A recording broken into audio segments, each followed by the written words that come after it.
Cienījamie Lampas festivāla dalībnieki un visi, kas pieslēgušies tiešraidē. Sveicu jūs Latviešu karavīru piemiņas biedrības Lestene vārdā mūsu pašu pirmajā Lampas sarunā. Mani sauc Aivars Sinka, un man ir tas gods būt moderatoram šajā sarunā. Man blakus sēž skatuvē 3 izcili eksperti. Sākšu ar Mārtiņu. Mārtiņš Kaprāns ir komunikācijas zinātnes doktors, Latvijas Universitātes filozofijas un socioloģijas institūta pētnieks un Eiropas politikas analīzes centra eksperts. Mārtiņa pētniecisko interešu lokā un publikācijās ietilpst vēstures politika un pagātnes komunikācija. Pēdējos gados viņš arī ir bijis iesaistīts pētījumos un publiskās diskusijās tieši par latviešu karavīru lomu Otrā pasaules karā. Nesen ar lielu interesi noklausījos viņa vadīto paneli par vēsturi un atmiņu Rēzeknē, par Rēzeknes bombardēšanu 1944. gadā. Un tajā pašā panelī arī piedalījās Valdis Kuzmins, kas tur sēž. Valdis ir vēsturnieks, pētnieks un mācības spēks, kas gandrīz 20 gadus strādājis Latvijas kara muzejā, starpkaru un Otrā pasaules kara vēstures nodaļās. Pašreizējā darba vieta ir Latvijas Nacionālās aizsardzības akadēmija, un tas ir drošības un strateģiskās pētniecības centrā. Viņš specializējās Latvijas 20. gadsimta militārā vēsturē, un akadēmijā viņš apmāca ne tikai Latvijas, bet arī mūsu sabiedroto bruņotos spēkus. Man droši vien nav jāiepazīstina īsti ar Egilu Levita kungu, bijušais valsts prezidents, Eiropas tiesnesis un politologs. Viņš ir neatkarības atjaunošanas deklarācijas koncepcijas autors un Satversmes preambula autors. Levita kungs ir dzimis Rīgā, bet ar ģimeni izceļoja uz Vāciju 1972. gadā, kur dažus gadus vēlāk es ar viņu iepazinos pirmo reizi, kad toreiz viņš bija Eiropas Latviešu jaunatnes apvienības aktīvists. Viņš noteikti labi atcerēsies tos laikus trimdā, ka vēl savā veidā vadošu lomu vai ļoti spēcīgu lomu tieši spēlēja bijušie Otrā pasaules latviešu karavīri, un tajā latviešu sabiedrībā bieži vien ieņem vadošus posteņus.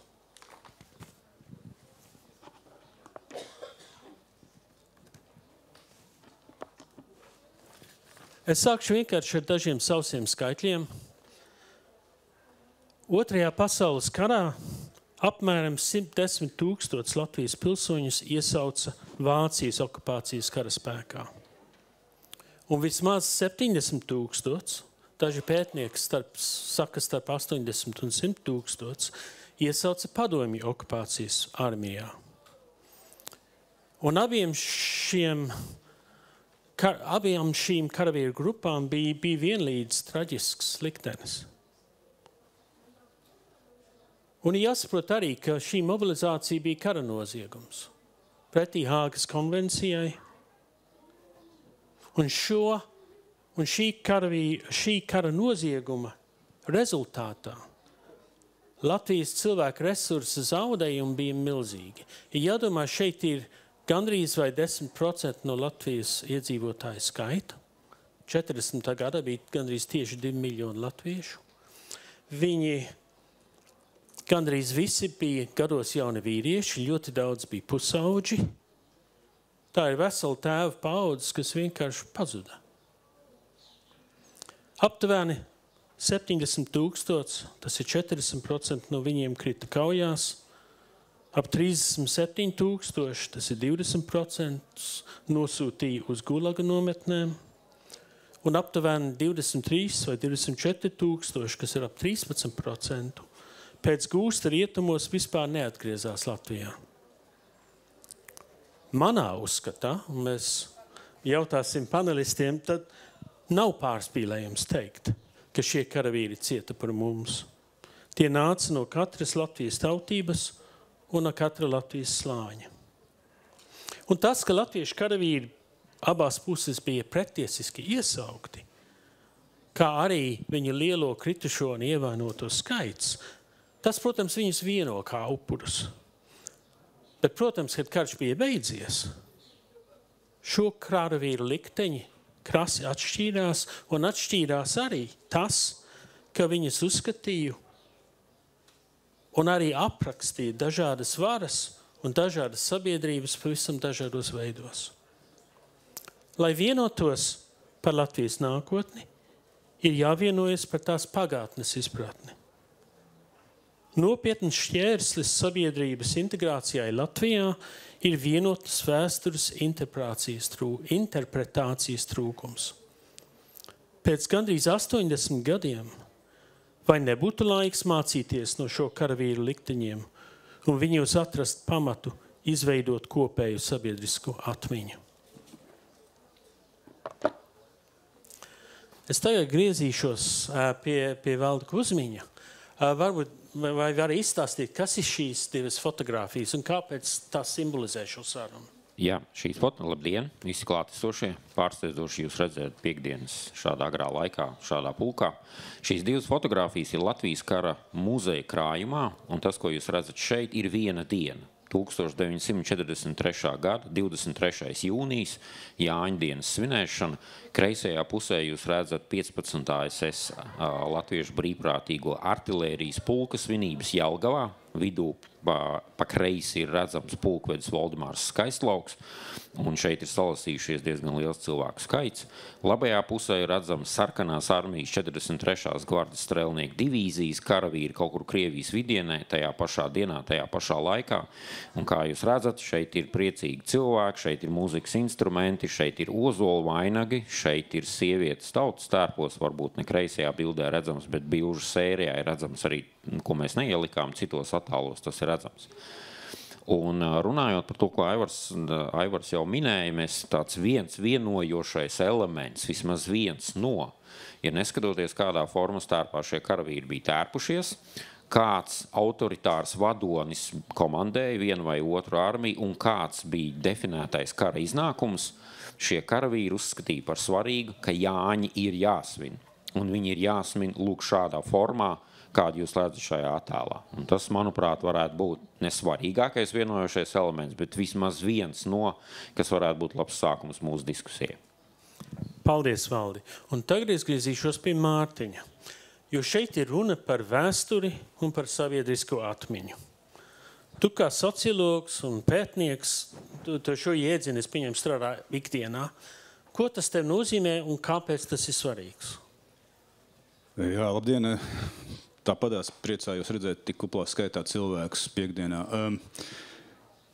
Vēsturiskā atmiņa, sabiedriskā atmiņa, diskusijas daudz par šo jēdzienu, un Latvijā ik pa brīdim biežāk lieto šo jēdzienu vēsturiskā atmiņa, bet sociologu vidū patiesībā bieži vien ir tāda rezervēta attieksme pret jēdzienu vēsturiskā atmiņa. Īpaši mēs ņemam vērā vispār kolektīvās atmiņas tēvu Morisa Halvaksa uzskatus, kas ir 20. gadsimta pirmā puse. Viņš īstenībā uzskatīja, ka vēsturiskā atmiņa ir kaut kāds oksimorons, proti, ka tas ir savstarpēji izslēdzoši, jo tāpēc, ka tas ieslēdz sevi, ietver sevi divas pilnīgi nesvienojamas lietas. Vēsture, kas pretendē uz pašrefleksīvu, pagātnes nepārtrauktu izvērtēšanu un tiekšanos uz patiesību. Un savukārt atmiņa, kas ir dabīgi tendēta nostiprināt kaut kādu centrējošu patiesību pamatā. Un līdz ar to no vienas puses ir vēsturiskā puse, kas ir šī kritiskā refleksija nepārtraukta. Un no otras puses ir šī tendence pieņemt, ka ir viena cietā neapšaubāmā patiesība par pagātni. Un šīs divas lietas it kā varētu būt nesavietojamas, bet no otras puses varbūt tas kaut ko arī pasaka par pašas sociālās vai kolektīvās atmiņas būtību, ka tā no vienas puses patiešām ir tendēta nofiksēt vienu noteiktu pagātnes reprezentāciju. Šajā gadījumā mēs runājam par latviešu karavīriem, lai cik dažādi šī grupa būtu, šī cilvēka kategorija. Bet vienlaikus skaidrs, ka sabiedrības atmiņa nav akmenī iekalta. Un ne jau tikai atkarībā no politiskiem režīmiem tā mainās. Pats ir tāds jēdziens kā atmiņu režīmi. Un katra politiskā spēku konfigurācija noteiktā laikā definē savas attiecības ar pagātni kādā noteiktā laika periodā. Atcerēsimies arī, pat ja mēs runājam par Otro pasaules karu, kā tika uztverts, piemēram, 16. marts 90. gadu vidū Latvijas politiskajā elitē, kā tas tika pēc zināma spiediena no ārpuses uztverts 2000. gadu sākumā, atkal Latvijas politiskajā elitē, un kā tagad pakāpeniski. Atkal mēs redzam zināmas fluktuācijas, zināmas pārmaiņas. Šis atmiņu režīms, ko iedibina valdošās politiskās partijas, protams, kopā ar pilsonisko sabiedrību kaut kādā ziņā, arī ir pakļauts ilgākā laika periodā pārmaiņām. Tas nav visu laiku viens. Īpaši mēs runājam par demokrātisku valsti. Tā kā es aicinātu, ka mēs domājam par sabiedrisko atmiņu, kā tu saki, kolektīvo atmiņu, ņemt vērā šos spēlētājs, kas šo atmiņu veido. Tā vienmēr arī zināmā mērā varas attiecības, tā ir cīņa par vēlmi iedibināt tādu noteiktu kaut kādu skatījumu, kā uztvert, piemēram, leģionārus, kā uztvert sarkanarmiešu vai latviešus, kas bija sarkanajā armijā, kā uztvert mežabrāļus un kā uztvert tos, kas mežabrāļus apkaroja, proti, tur iztarbīķeļus vai kādus citus. Tā kā šī nepārtrauktā cīņa ir dabiska sastāvdaļa arī no šīs te atmiņu telpas demokrātiskā sabiedrībā. Bet es likšu tādu daudz punktu droši vien. Paldies, Mārtiņ. Es tagad lūkšu izteikties par dažiem jautājumiem katram paneļa dalībniekam. Un mans pirmais ir varbūt tāds drīzāk faktiskais, bet tur ir arī tāds emocionāls elements. Kas bija reālais iznākums? Kāds reālais iznākums bija no šīs cīnīšanās? Varbūt Levita kungs jūs... Tieši no latviešu cīnīšanās, tu domā? Jā. Tā man jāsaka, latviešu ietekme uz kara rezultātu bija nekāda, nulle. Latvieši piedalījās Otrajā pasaules karā ļoti intensīvi, piespiedu kārtā, lielākoties piespiedu kārtā, ar ļoti lieliem zaudējumiem, bet bez jebkāda rezultāta. Tas, ka Latvija 45. gadā atkal nonāca Krievu okupācijas zonā, respektīvi Krievu okupācijā, tam nav sakars ar šo cīnīšanos. Tas bija sakars ar to, kā izveidojās spēku samērs Eiropā, beidzoties Otrajam pasaules karam. Un no tā, ka tik liela zaudējuma, ko Aivars jau minēja, abās pusēs cīnoties ar vienu īsu brīdi arī vienam pret otru, kad abās pusēs bija latvieši. Tas tikai norāda uz to, kādā veidā mēs varam mācīties no pagātnes kļūdām un kādā veidā mums ir reāli vai realistiskāk jāraugās uz pasaules politisko, militāro, ekonomisko, respektīvi uz pasaules situāciju, un tur jāatrod pareizais ceļš. Šajā gadījumā tiem, kas tika iesaukti, īstas izvēles nebija. Ja tev pienāk pavēle, un tad tu tiec represēts, ja tu ne, tur pat nebija īsta izvēle. Bet kur mums ir izvēle?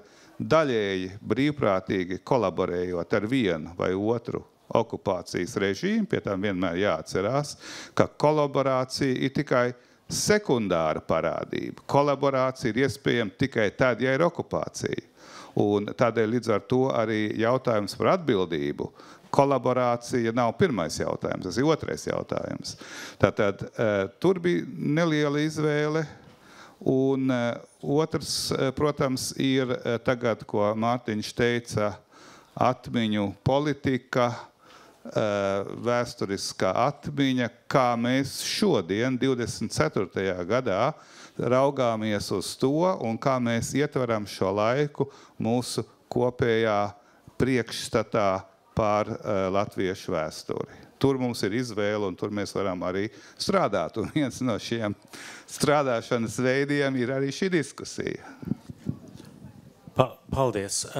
Varbūt es griezīšos pie Valdi šajā pašā jautājumā par to iznākumu. Teiksim, esam lasījis daudzus rakstus, ko leģionāri vai bijušie virsnieki ir rakstījuši, kas teica, labi, ka noturējam to Kurzemes cietoksni, jo citādi jaunieši būtu ieņemti karā, sūtīti uz Berlīnu. netik tik daudz bēgļu prom un tā tālāk. Vai tas ir reāli vai vienkārši tā ir taisnošanās? Es nesauktu to par taisnošanos, tā ir neatņemama karavīra dzīves sastāvdaļa, jebkurā savas izdzīvošanas brīdī, un karš tas ir sliktākais, kas var būt. Tātad cilvēks iemeš šajā situācijā, mēģina izdzīvot, un neatņemama izdzīvošanas sastāvdaļa ir radīt pozitīvu mērķi, kāpēc mēs šeit cīnamies. Jo ir ļoti vienkārši radīt mērķi, pret ko cīnīties. Mēs cīnamies tie, jo mums viņi nepatīk un tā tālāk, bet reizēm nav šī pozitīvā mērķa, un tas, ko mēs redzējām Otrā pasaules kara vēsturē, ko mēs starp citu redzējām arī Pirmā pasaules kara vēsturē, runājot par latviešu strēlniekiem, ir skaidrs, pret ko cīnās, bet nav gluži skaidrs līdz pēdējiem brīdim, par ko mēs cīnījam. Un tas, ko Aivar tu minēja, ir tas, ka cilvēks, karavīrs savā galvā, ja nav pozitīvā mērķa, viņš to rada. Un šeit atbildot tālāk uz šiem jautājumiem, varbūt es gribētu vienu piemēru minēt, ko es ļoti bieži stāstu arī ārzemju karavīriem, kas ļoti labi strādā, un tas būs citāts no tā paša 15. SS artilērijas pulka kara dienas grāmatas. Šo pulku izformēja Kurzemē, un 26. aprīlī pēdējie 5 šī pulka karavīri ierakstīja pēdējo ierakstu savā kara dienas grāmatā, rokrakstā. Viņi raksta, mums priekšā gaida partizānu karš. Viņi saprot, ka karš ir noslēdzies, un pēdējais teikums, ko viņi uzraksta, mēs ierokam šos dokumentus un ceram, ka tos izraksim brīvā Latvijā. Runājot par kara iznākumu, mēs zinām, ja Ādolfs Hitlers būtu uzvarējis Otro pasaules karu, Latvijas nebūtu tādas Latvijas. Un visticamāk nebūtu arī latviešu, un mēs šeit nerunātu latviešu valodā tagad. Bet šie pēdējie 5 karavīri ticēja šim mērķim un bija gatavi mirt par šo mērķi. Un mums šodien ir viegli diskutēt šeit, sēžot mierīgā, pagaidām mierīgā Latvijā, mierīgā vidē un teikt, jā, mums nekas nedraud, mēs būs vai nebūs. Un tas parāda, ka viņi šo mērķi ir radījuši un pa viņu to bija gatavi cīnīties. Un no otras puses mēs parasti runājam par latviešu leģionu karavīriem šādā kontekstā, par ko viņi domā, ka viņi cīnās un par ko viņi īstenībā cīnās. Un nereti otra puse tiek aizmirsta šajā diskusijā. Un ja saka, jā, bet viņi cīnījās par brīvu Latviju, bet tad, kad karš beidzās, kāpēc tad jūs šo brīvo Latviju tad neveidojāt, kāpēc mēs atkal nonācām komunismā varā un padomju okupācijā. Tajā brīdī karš bija beidzies un viņiem bija drusku citas izvēles un cita pozitīva mērķa meklēšana. Un es domāju, ka šis ir diezgan svarīgi akceptēt to, ka šādā pārākā stresa un izdzīvošanas situācijā cilvēkam ir tiesības sev radīt pozitīvu mērķi, par ko es cīnos. Varbūt šeit es došu iespēju pārējiem izteikties. Paldies. Jā, es tev tikai piekrītu, ka šis subjektīvais, pozitīvais mērķis ir nepieciešams, jābūt zināmai jēgai. Cik tā objektīvi vēlāk ir, teiksim, attaisnojami vai ne, tas ir cits jautājums, bet šāds mērķis bija, un šīs atmiņas no šī mērķa, no tā laika arī dzīvoja tālāk un dzīvo arī daļai tālāk. Un tāpēc mums ir jādala objektīvā situācija no šo karavīru subjektīvās nostājas. Un iespējams, man ir vienkārši jautājums arī varbūt Aivaram un tev. Vai bija atšķirības šajā subjektīvajā mērķī? Jo man šķiet, man tā šķiet, ka leģionāriem brīva Latvija bija subjektīvs mērķis. Savukārt es īsti nezinu to par Krievārmijā mobilizētajiem. Es domāju, ka drīzāk, ka nē. Respektīvi, tur tas nebija, un šos subjektīvos mērķus mēs varam salīdzināt, un tur mēs redzam arī atšķirību starp tiem divām svešos karaspēkos karojošajām grupām. Bet man tas jautājums, vai tas tā bija?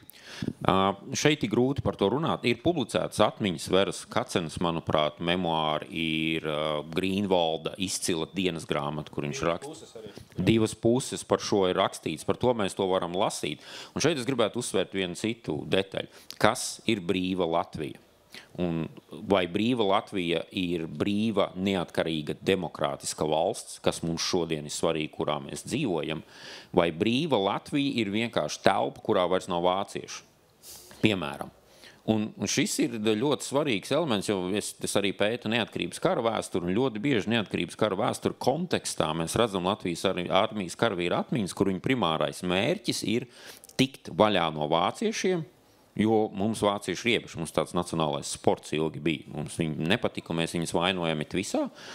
Un arī pats brīvs Latvijas viņu šajā subjektīvā vērtējumā ir tāds izcils. Bet šeit, protams, ja mēs skatāmies, nākamā problēma, ko es gribētu uzsvērt, ir tas, ka, diemžēl, no 70,000, kas bija sarkanā armijā, mums ir 0,0% saglabājušās atmiņas, kuras nav pēc tam publicētas, cenzētas un piefrizētas.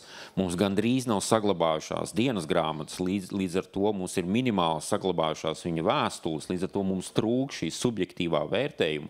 Un šis subjektīvais vērtējums noteikti nav reprezentatīvs no tāda socioloģijas viedokļa, jo tie ir vienkārši tie izdzīvojušie, kuriem šī iespēja bija to rakstīt. Lūdzu, man liekas, ka te jau daudz kas ir pateiks par būtību, proti, bet es tikai gribētu uzsvērt, ka te ir tas liels kārdinājums un arī risks, ka mēs retrospektīvi, tas, ko sauc par anahronismu problēmu, kad mēs no šodienas pozīcijām piedēvējam visādus motīvus karavīriem, kas karoja bieži vien spiesti. Mēs zinām, tad leģionā mēs runājam par aptuveni 80% piespiedu kārtā mobilizēto vai iesaukto. Sarkanā armijā tur laikam bišķiņ diskusijas, es nezinu, esmu Jermacāni Ilzi runājis, viņai šis jautājums arī man nebija tā skaidri atbildams, bet principā arī tur mēs varam runāt par diezgan lielu īpatsvaru cilvēku, kas bija piespiedu kārtā mobilizēti arī sarkanajā armijā. Tātad piedēvēt cilvēkiem, kas ir piespiedu kārtā, piespiesti karot un karo, lai izdzīvotu vispirms, kā karavīri, kā cilvēki, kur atrodas zem stobra nepārtraukti un katru dienu, katru stundu riskēja, ka viņš nošaus. Piedēvēt lielus politiskus motīvus vienmēr, es būtu ļoti piesardzīgs. Es vienkārši atceros arī savu veco tēvu, kurš bija skolotājs tepat netālu pie Gaisviņa, netālu, Vidzemē, jā. Un viņu 44. gadā piespiedu kārtā iesauc kā skolotāju leģionā. Atradu viņu filtrēšanas lietu, jo viņš bija Maskavā tur filtrācijas nometnē, pēc 2 gadiem atbrauc atpakaļ, un tad mans tēvs piedzima, starp citu. Tā kā, pateicoties tam, ka viņš izdzīvoja šo filtrācijas nometni, bet tas, ko es gribēju teikt, ka viņš gan atteicās, kā es zinu, no nostāstiem vispār runāt par šo te, un arī nekontaktējies ar nevieniem no saviem biedriem, ar kuriem viņš bija kopā karājis arī vairākās tajās lielkaujās Kurzemes. Tā kā par to motivāciju es būtu ļoti piesardzīgs, bet vienlaikus un otra subjektīvā piezīme par to, cik motivācija un tā subjektīvā motīvi un mērķi var būt piņķerīgi. Es vakar biju, tas iemetīšu vienkārši pārdomām vieli, es vakar biju kapus apkopt, kas mums arī ir vēl viena tāda svarīga tradīcija, ne tikai vāciešu nīst vai ko tur kādreiz vēsturiski, bet arī kapus apkopt. Un es biju Aucē, kur man ir vectēvs otrs apglabāts, un tad es gāju iekšā pie pašas kapu ieejas, pamanīju vienu pieminekli, kur ir man piesaistīja uzmanību, kā bija 2 vīrs un sieva, acīm redzot, vienādu uzvārdu 47. gada 1. maijā ir gājuši bojā. Un es aiz savas tādu profesionālā kretīnismu uzreiz paņēmu Googlā iegūlēt šos abus uzvārdus. Un jā, izrādās, ka viens ir bijis Istrebīķeļs, un, kā zināms, Īle Auce 47. gads galīgi nav miera osta, tāpēc jau ir Īlē mums visiem zināmais partizānu bunkurs, un viņus ir meža brāļi nošauši. Tad latvieši, kas ir, un to pieminekli apkopi. Un tad kaut ir radinieki, kuriem savukārt nākas saskarties, ja mēs runājam par atmiņu un par šo dažādo cilvēku, kas ir latvieši, starp citu, visi, ja, iesaisti Otrā pasaules kara dažādās pusēs, un kā mēs mēģinam pieņemt šīs dažādās puses, un tāpēc par motivāciju. Un šeit galīgi, es domāju, ka Levita kungam bija viena ļoti svarīga tēze, ko vajag tomēr attīstīt un vienmēr domāt, ka mēs ar to motivāciju bieži vien varam pietuvoties ļoti jūtīgai lietai par šo kolaboracionisma tēmu, ka ir viegli arī kaut kādā brīdī ar motivāciju attaisnot varbūt potenciāli kolaboracionisma saturošas tādas epizodes Otrā pasaules kara kontekstā un pēc tam arī, protams. Tā kā es aicinātu arī atgriezties pie šī ne tik ļoti patīkamās puses, ka mēs runājam par karavīriem. Un varbūt arī par virsniecību un augstāko virsniecību. Jā, es domāju, bet piemēram pirms 3 jāņiem es runāju Artūru Gravu Milvokos, kas bija leģionārs, parastais karēvis. Viņš teica, ka savstarpējās sarunas starp leģionāriem, parastiem karavīriem bija ļoti vienkārši. Gaidīs, kad būs ka beigsies tā karošana un cer, ka viņiem būs tā izšķirošā loma, tāpat kā bija Pirmā pasaules karā.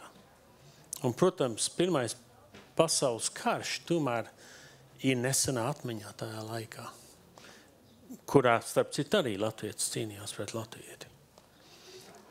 Savā ievadā es samērā vaļsirdīgi, gandrīz reliģiski teicu, ka ka šie karavīri cieta par mums. Ja? Viņi noteikti milzīgi tika upurēti, milzīgi cieta, un es teicu, viņi cieta par mums. Bet varbūt es griezīšos atkal pie tevis, Mārtiņ. Vai tā būtu pareizi teikt, vai viņi cieta par mums? Nē, es droši vien piesargātos. Super provokatīvs jautājums. Nē, es teiktu, ka es vispār negribētu mitoloģizēt. Te ir tāda viegla iespēja mitoloģizēt un teikt, ka visi viņi ir cietuši kaut kādas konkrētas lielas idejas vārdā. Skaidrs, ka mēs varētu nodalīt īpaši tie, kas absolūti patriotisku iemeslu vai motīvu vadīti bija iestājušies armijā. Varētu iestājušies, bet pieksim, iesaistījās leģionā vai devās pēc tam pēc kara vai kara pēdējā gadā jau kā partizāni, nezinu, Stompakos vai kur. Nu, skaidrs, ka... Bet es teiktu, viņi ciet arī par sevi. Viņi ciet par savām ģimenēm. Ja? Pirmkārt, es domāju, liekam kopā to bildi, nu tā nav tikai tāda plakana politiska bilde, ko mēs tur ieraudzīsim. Tur būs tie slāņi ir visdažādāk. Mēs taču zinām tajā pašā Stompakos. Tur veselas ģimenes aiziet un pārceļ uz tām saliņām un dzīvo. Lai glābtu ģimeni pirmkārt. Protams, valsts, kurai demontēta, arī kaut kur pakausi elpo, ja? Un atgādina par kaut kādiem morāliem uzstādījumiem un mērķiem. Bet pirmais ir to savu kailo dzīvību tomēr glābt, es teiktu arī. Un es gribēšu pārfrāzēt, es pilnībā piekrītu tam, ko Mārtiņš saka. Mums te neizdodās tāda diskusija, mums nav tāda, lai saka. Tā mēs viens otram piekrītam.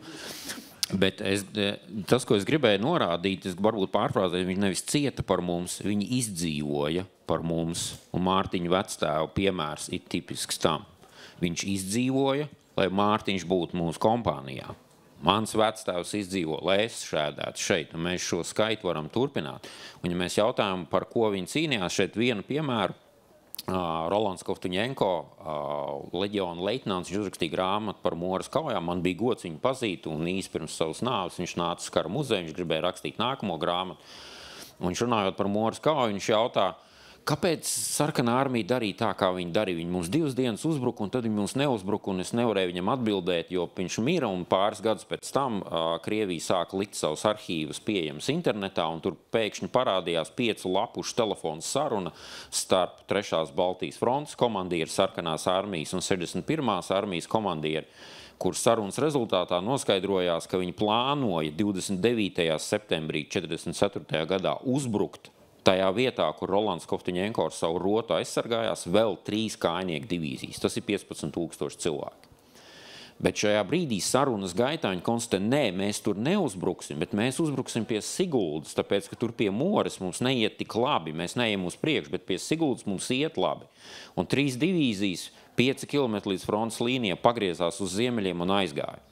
Rolands Kovtuņenko 48 stundas nevis sitās, lai aizsargātu Rīgu, kā mēs dzirdam katru gadu politiskajos mītiņos, kas tur notiek. Viņš sitās līdz pēdējam, lai viņa rota nedabūtu tās 3 divīzijas rīt.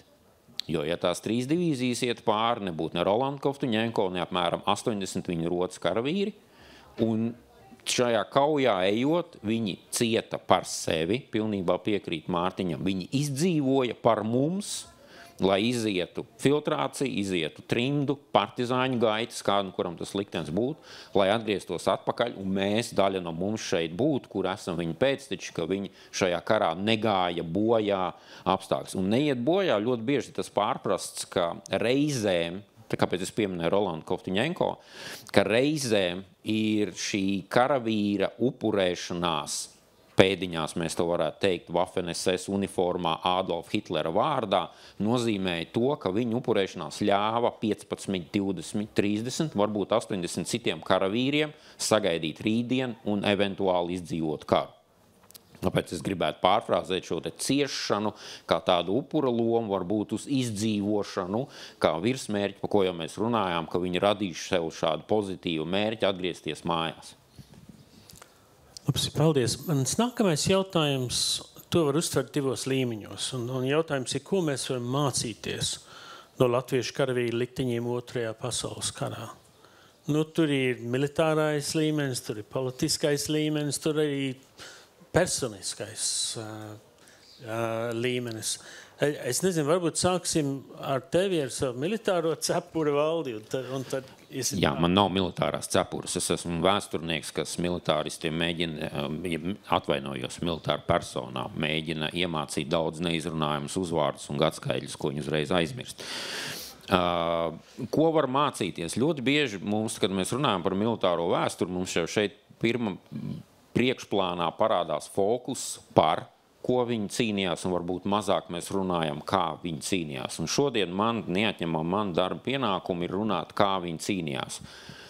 Rolanda Kovtuņenko piemērs, kuras es bijis jau gandrīz 100 reizes, manuprāt, būs ar, vismaz no NATO mums ir pusi no visām militāru personām, kas NATO ir. Mēs tur esam braukuši, sākot ar ģenerāli, beidzot ar kaprāli, kur kā ir šeit, kā ir frontes līnija. Jā, šodien, diemžēl, no otrā pasaules kara praktiskās puses var mācīties.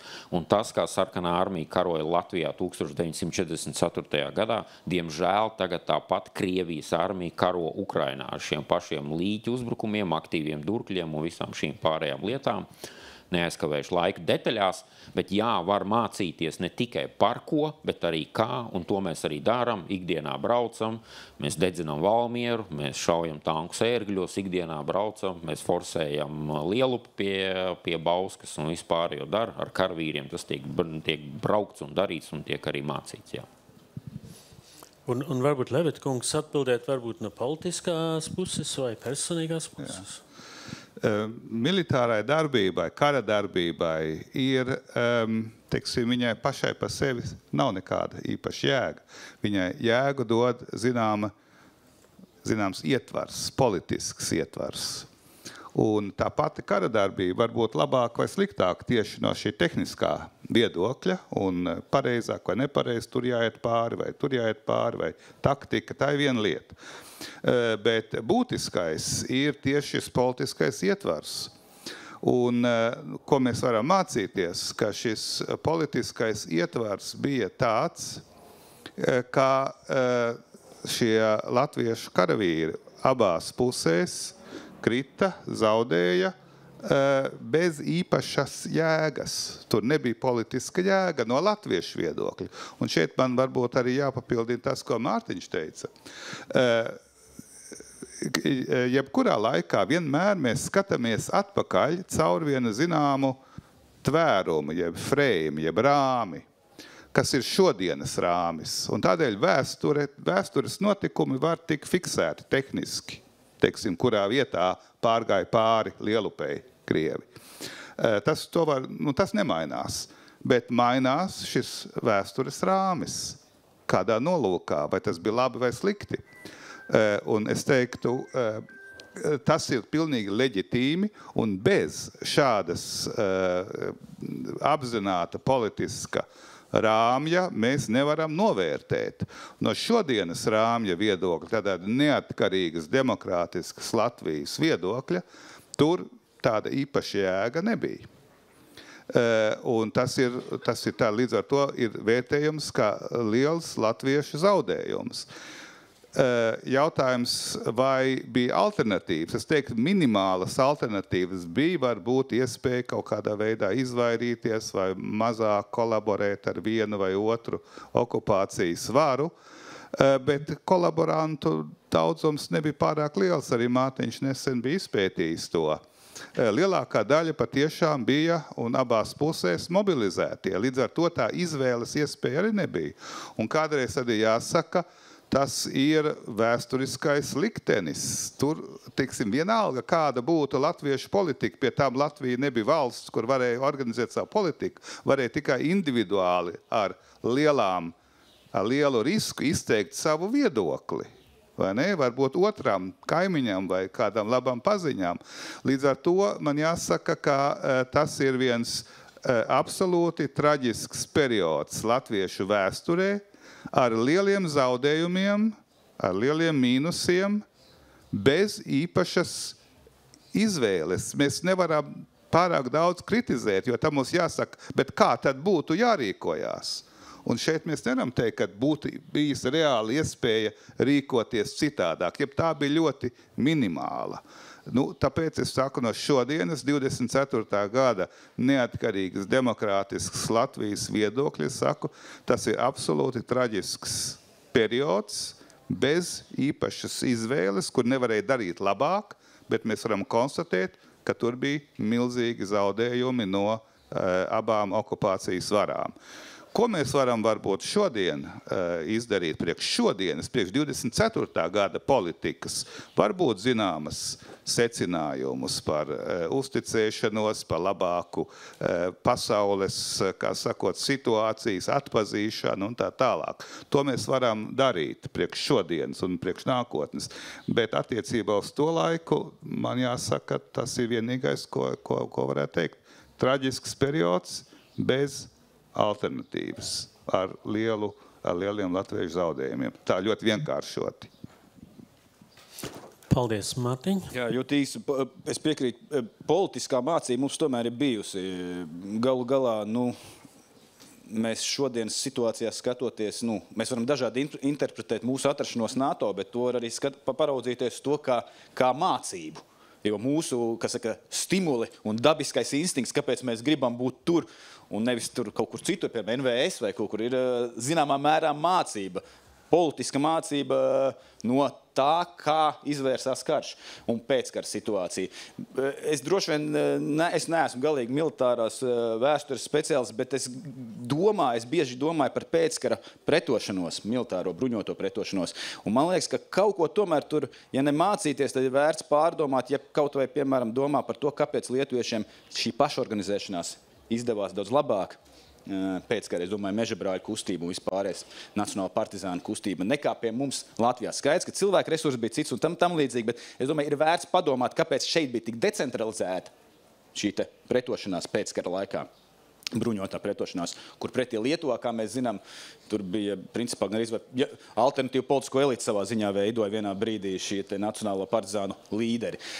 Bet pēdējais, es gribēju pateikt, piebilstot par rāmjiem. Man liekas, pareizāk, prezidenta kungs minēja rāmi, bet es teiktu, ka ir svarīgi domāt par rāmjiem, un tas to ainu padara problemātiski. Jā, politiskais rāms ir viens, ar kuru mēs varam pastīties uz vēsturi un mainoties. Mums arī, protams, mainās šie skatījumi, bet tas, ar ko es varbūt neveikli mēģināju pateikt ar to auces kapiem un ar to interesanto ģimenes kaut kādu kapu, kurš tiek apkopts, ir arī ģimenes rāmis.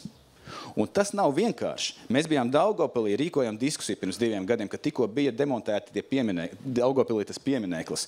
Tur var runāt, ar kuru gribi, visi atsauksies uz ģimenes vēsturi. Mēs būsim kaut kur Viļakā, un kad sāksim runāt par stompakiem vai mežabrāļiem, es jums varu garantēt, jūs drīz vien satiksiet ģimeni, kurām vecvectēvs vai vecvecmāte būs kritusi, iespējams. Vai radinieki tu būs krituši no tiem pašiem mežabrāļiem. Abi būs latvieši. Ja skatās to etnisko rāmi. Ja. Tā kā ģimenes rāms ir jāņem arī vienmēr vērā. Ir skaidrs, ka ir politiskais, bet ģimenes rāms, kurš pārmantojas no paudzes paudzē, un kā tu skaties uz to Otrā pasaules kara vēsturi, arī nav mazsvarīgs. Latvijā nav šķiras rāmja. Tu nāc no Anglijas, tu varētu arī vēl piebilst, ka šķiriskais rāmis, starp citu, būtu diezgan svarīgs, kurai šķirai tu esi piederīgs, bet Latvijā šis ir, laikam, bezkaunīgi šo vārdu izmantot joprojām kā analīzes tādu atspēršanās punktu. Bet rāmi var būt dažādi, kā mēs skatāmies, ne tikai politiskais. Jā, es domāju, šis ģimenes rāms ir ļoti svarīgs. Es nekad neaizmirsīšu savos agros ceļojumos uz Latviju 90. gados. Mēs vienās laukumājās Rūjienā dzīvojām uz laiciņa ģimeni. Un tur tas saimnieks pie 1 vai 2 alus glāzītēm man milzīgi sūdzējās. Viņiem bija 4-5 brāļi, visi bija leģionā. Viņš kā jaunākais tika iesaukts sarkanajā armijā pēc kara beigām. Viņam bija labi izdevies, atnāca atpakaļ ar kaut kādu ordeni un tā tālāk.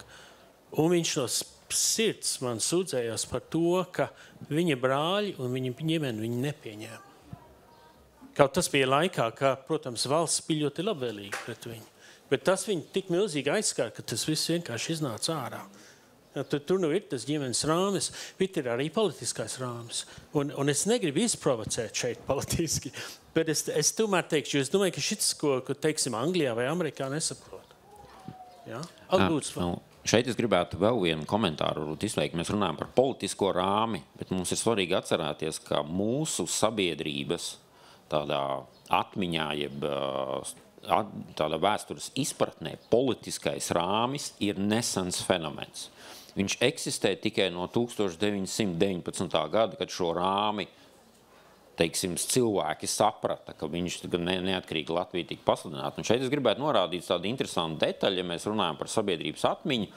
2008. gadā Latvijas Universitātes folkloras institūts izdeva grāmatu, kas saucās Kara dziesmas, kurā kopā ir savākts apmēram 600 dažādas kara dziesmu variācijas. Viņas ir daudz diezgan līdzīgas, atšķirās melodijas.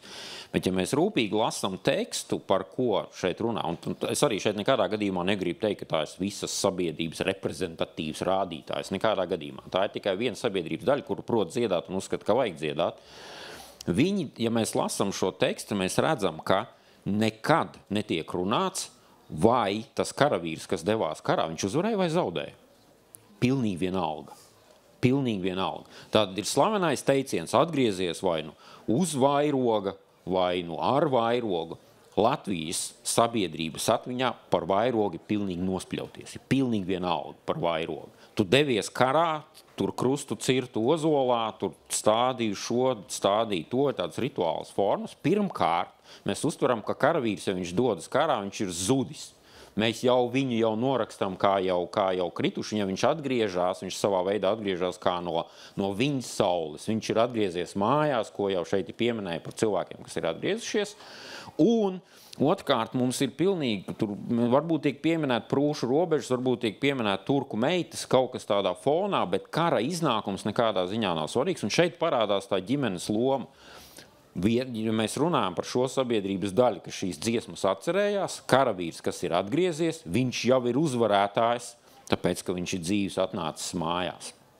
Un varbūt nedaudz tāds solis priekšu, redz, ka laiks mums iet uz beigām, kā mēs varētu šo sabiedrību mēģināt vienot, ir tas, ka mums līdzīgi tad pieminēt Lielbritāniju. Ja mēs runājam par Lielbritānijas karavīru piemiņas tradīcijām, tur reti, kad ir Remembrance Day, tur reti, kad tiek diskutēts karavīra krusts, kurā tieši karā viņš ir gājis bojā, vai šis karš bija koloniāls, mūsdienu kontekstā, kas ir svarīgi, ja ne tik ļoti koloniāls.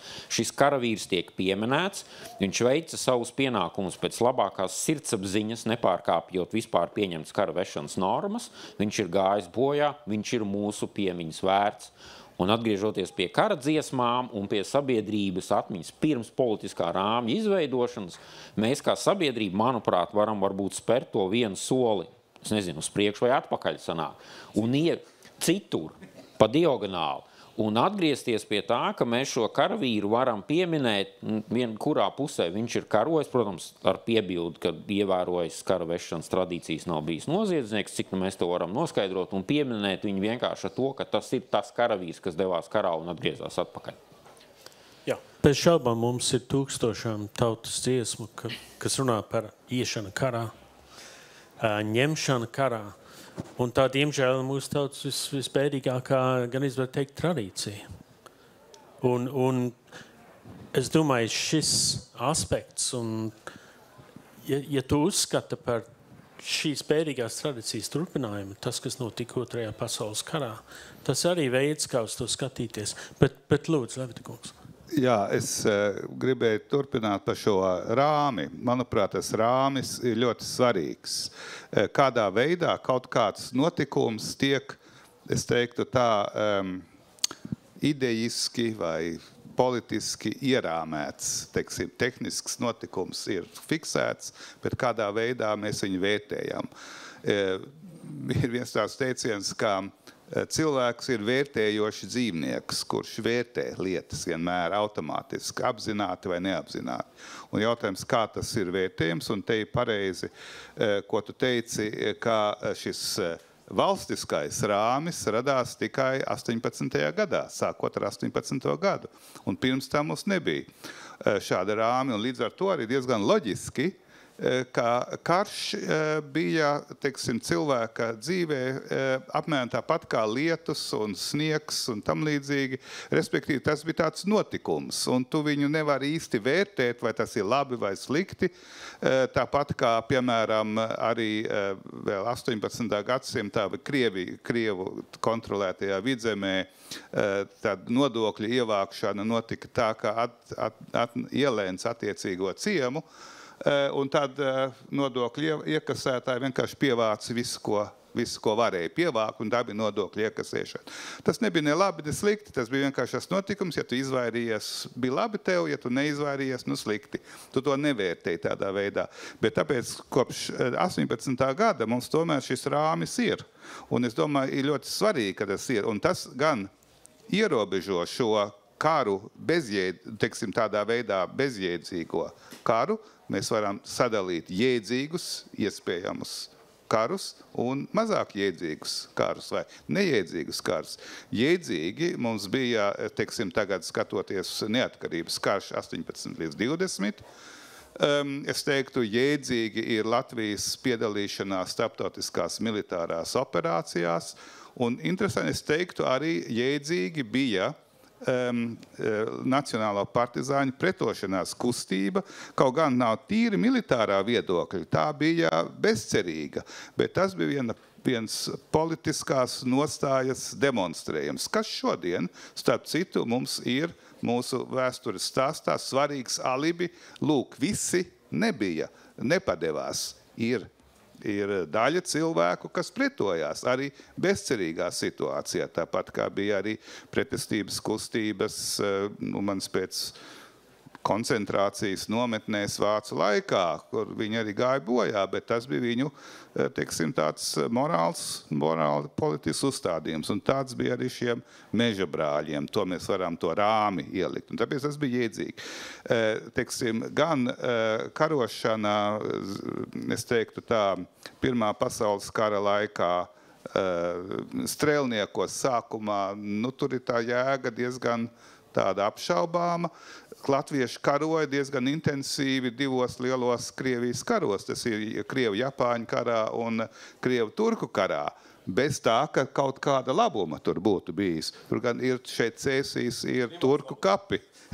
Jā.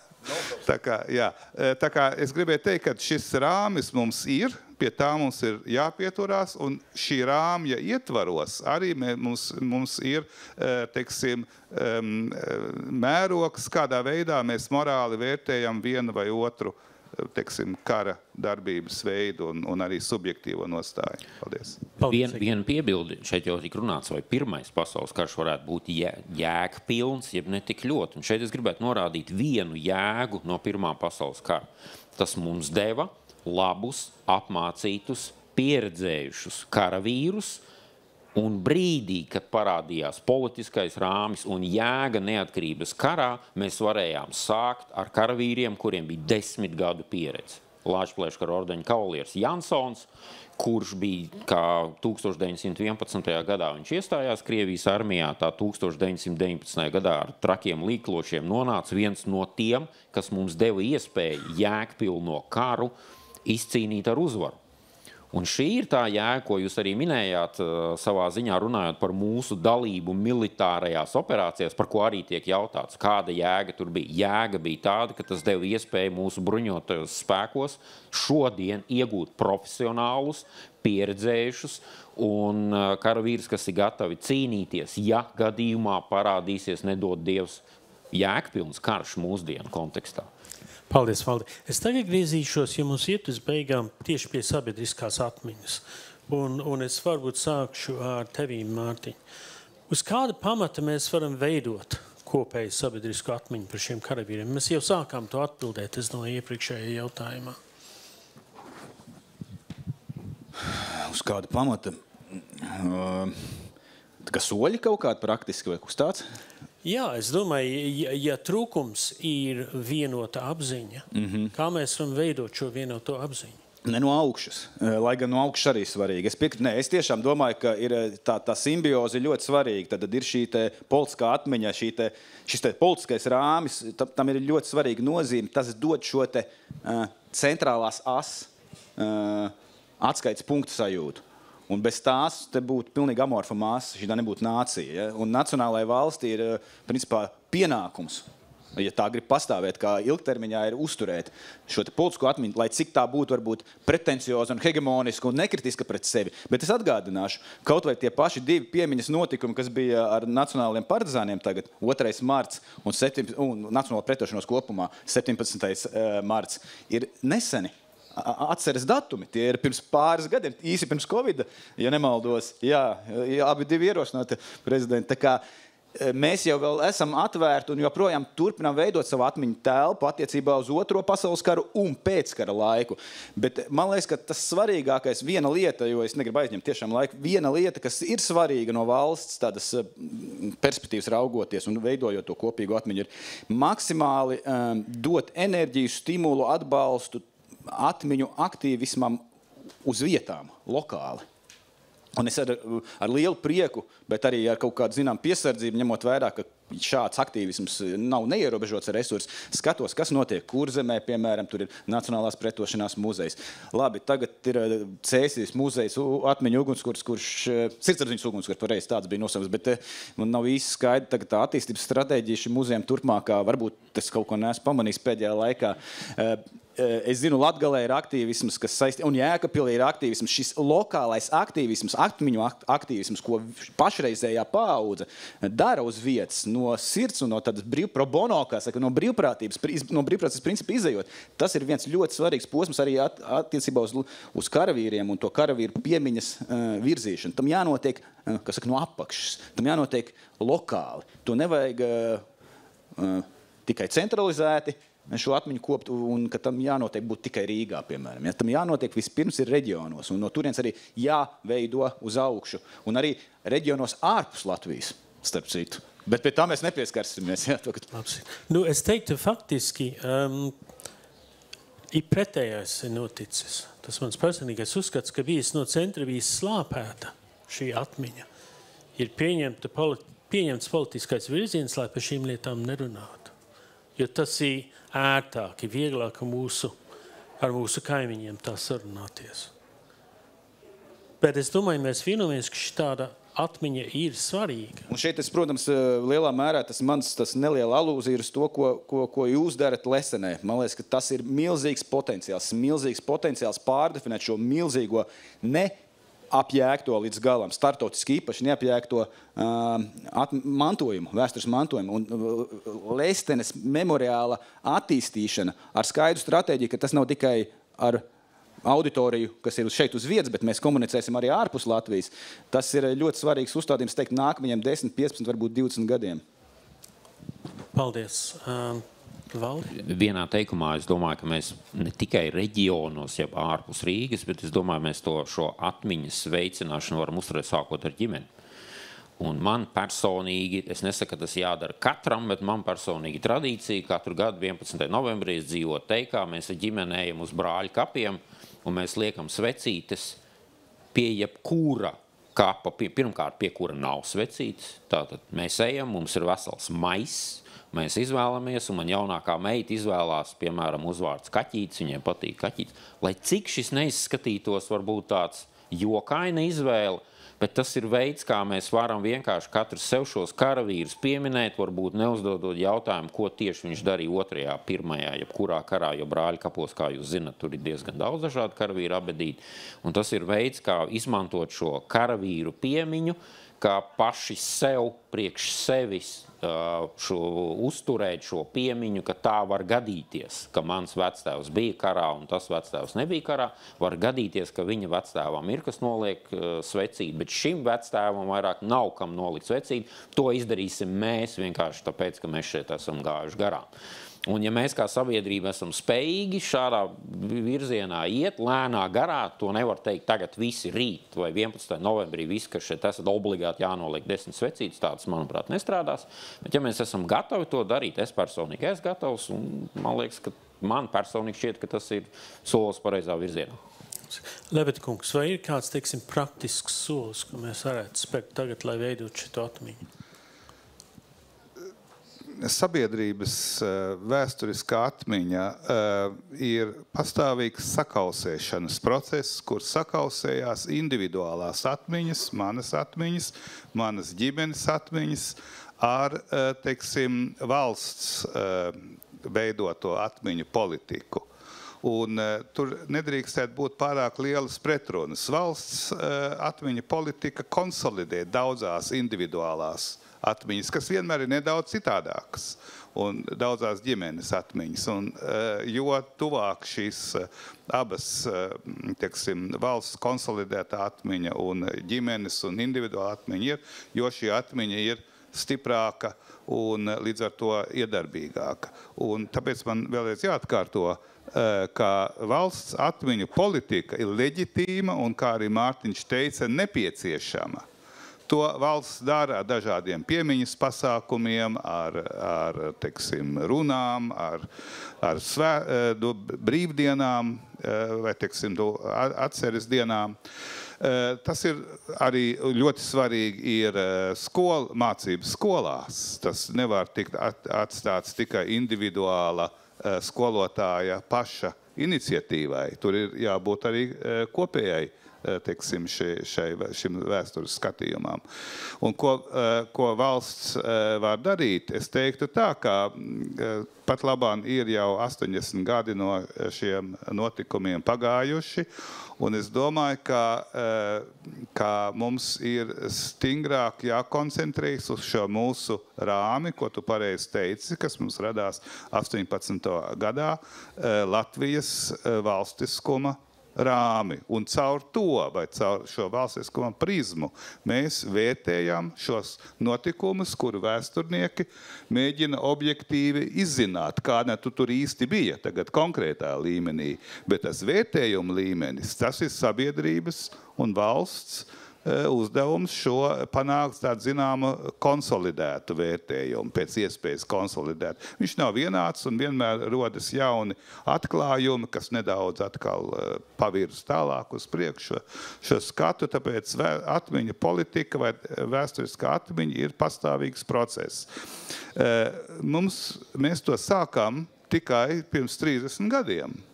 Jo tas, kas bija izdarīts 20. un 30. gados, lielā mērā gāja bojā padomju okupācijas laikā. Mēs nesākām galīgi no nulles, bet mēs starp citu sākām no individuālās atmiņas, no ģimeņu atmiņas. Un 30 gados ir diezgan daudz jau panākts, ar vien vairāk šī atmiņa kļūst, teiksim, konsolidētāk. Un arī tieši attiecībā uz šo traģisko periodu, man tā šķiet, ka tas būtu jāvērtē tādā veidā un arī jāatceras tādā veidā, ka šie latvieši tika izmantoti no divām totalitārām varām, un tie ir mūsu zaudējumi, mūsu visu zaudējumi kopā, un mums ir pienākums tos pieminēt un atcerēties, ka tie bija šo totalitāro varu upuri. Paldies! Sirsnīgs paldies. Mums paliek 2 minūtes, vai kādam vēl būtu kāds pēdējais vārds? Lūk. Es gribēju pipariņu, lai mums neizklausās tik viss izlīdzināti. Es tomēr domāju tā, ka mums ir arī jābūt spējīgiem paškritiski raudzīties sevi. Un caur, ja ne valsts atmiņu politiku, bet savā ziņā arī caur to, jo kas gan dod kultūras produktiem atbalstu finansiāli, arī caur kultūra kapitālu mēs atbalstam daudzus interesantus vēstures komunikācijas projektus, tā skaitā kino, caur Nacionālo kino centru. Un es gribētu, lai mēs esam spējīgi daudz vairāk par kolaboracionismu reflektēt kara un pēckara laikā. Es nesen redzēju tādu leišu filmu Poetas par dzejniekuņu, kas bija slavens dzejnieks, kurš pēc tam izrādījās tika iefiltrēts viņu meža brāļu grupā, un viņš tur nogalināja, sadarbojās ar Čeku un tam līdzīgi. Man liekas, ka ir svarīgi spēt, tā ir nobrieduši nācijas pazīme, ja mēs spējam reflektēt arī par kolaboracionisma praksēm, kuras, diemžēl, vājuma dažādu iemeslu dēļ bija klātesošas, gan kara laikā, gan pēckara periodā, un par to ir jāspēj arī tādā valstiskā, nevis tikai kaut kāda spontāna, ja, tur pilsoniskās sabiedrības izpausme. Pašiem ir jābūt spējīgiem par to domāt. Tas nenozīmē, ka prezidentam uzrunā obligāti vienmēr ir jārunā par kolaboracionismu un jākaisa sev uz galvas, bet valstī ir jābūt atvērtai pietiekoši šādai pašrefleksijai. Jā, es pilnīgi piekrītu, ka tas ir ļoti svarīgi, ka mēs ne tikai uzsveram šādu, bet arī esam gatavi runāt par kaut kādiem negatīviem elementiem. Pašreizajā kontekstā, jā, tieši tā. Austrum Ukrainā ar kolaboracionismu. Par kolaboracionismu ir ļoti svarīgi, bet tas arī ir jāredz šī valstiskā rāmja kontekstā, kas nav tikai atmiņu konteksts. Tas ir jāredz, cik tālu mūsos ir nostiprinātas šīs valstiskās, demokrātiskās, neatkarīgās nacionālās Latvijas valsts morālās vērtības. Un tad ir jājautā, vai tās ir pietiekoši spēcīgas, lai izturētu arī okupācijas laika represiju spiedienu. Un mēs redzam, ka tā izturēt spēja bija dažāda. Bija daži, teiksim, viena daļa cilvēku cīnījās kā partizāņi, dažāda veida pretošanās, viena daļa neizturēja šo spiedienu un, teiksim, daļai kolaborēja, lielākā daļa, es teiktu, mēģināja vienkārši atkal izdzīvot. Un jautājums, kādu mērogu mēs pielietojam, lai uzstādītu zināmu prasību, ko vērtēt, tas bija labi vai tas bija slikti. Un es domāju, ka, teiksim, vienkārši noslēdzot, ka mēs nevaram prasīt, lai viss ir varoņi. To mēs nevaram no šodienas, bet mēs varam prasīt, lai, kā sakot, pēc iespējas saprot un izvairās no kolaborācijas. Es domāju, tas ir attiecībā uz padomu laiku. Šis jautājums nebija pirms kara pietiekoši labi apzināts un izrunāts. Es domāju, tagad, ja kādreiz, teiksim, būs šāda situācija, Dievs nedod, ka tāda ir, ka tagad šis jautājums ir daudz skaidrāks būs uz priekšu, jo tas arī nostiprina Latvijas valstiskumu, šāda veida morālā stingrība. Paldies! Mūsu saruna tagad gan izbeigusies. Es gribu sirsnīgi pateikties mūsu 3 panelistiem, mūsu ekspertiem. Un es arī gribētu pateikt paldies Fonds Dots un Lampas rīkotājiem par jūsu lielo palīdzību un to, ka mēs varam šodien šeit būt. Mēs augusta sākumā svinēsim Spāru svētkus jaunajiem muzejiem Lestenē. Visi esiet mīļi gaidīti.